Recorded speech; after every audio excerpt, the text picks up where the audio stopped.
මන්දු kitchen YouTube channel එකට ඔයාලා ආදරයෙන් පිළිගන්නවා. අද මම අරගෙන ආවේ රසම රස තියමරකී හොද්දක් හදන විදිහ. මගේ channel එක subscribe කරන්න වීඩියෝ හොඳයි කියලා හිතෙනවා නම් එහෙනම් අපි බලමු හදාගන්නේ කොහොමද කියලා. මුලින්ම තියමරා ටික සුද්ධ කරලා අරගෙන තියෙනවා. පොතු පිටිම තමයි මේක උයාගන්නේ. ඊට පස්සේ බීලුණු ටිකක් තලාගත්ත සුදු ලුණු ටිකකුත් එකතු කරලා ඉවර වෙලා 3-5 කුඩු මේස හැඳි දෙකක් එකතු කරා. මිරිස් කුඩු මේස හැඳකුත් දාලා ඉවර වෙලා කහ කුඩු මේස හැඳි භාගයකුත් එකතු කරා. ඊට පස්සේ ලුණු එකතු කරනකොට රස අනුව තමයි ලුණු එකතු කරගන්න ඕන.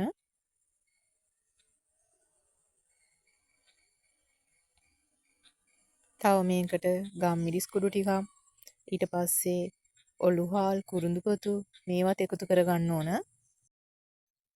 ඊට පස්සේ මේකට තව විශේෂ දෙයක් එකතු කරනවා. ඒ තමයි බෙදගත්තු පොල්. ඒක අනිවාර්යයෙන්ම එකතු කරන්න ඕනේ. එතකොට සුවඳක් එනවා. ඒ වගේම රසයකුත් එනවා.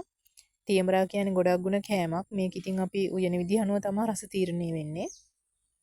ඒ නිසා ඉතින් රසට උයා ගන්න ඕන.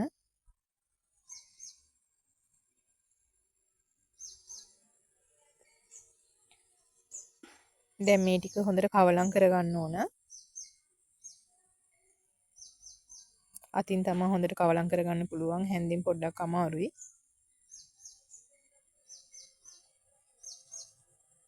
ඊට පස්සේ මම බෙදගත්තු පොල් ටික බ්ලෙන්ඩර් එකට දාලා ඉවරලා ඒ ටික කුඩු කරගන්න ඕන. ඒකට කරපිංචා කොළ දෙක තුනකුත් දැම්මා. ඒතොර තවත් සුවඳයි.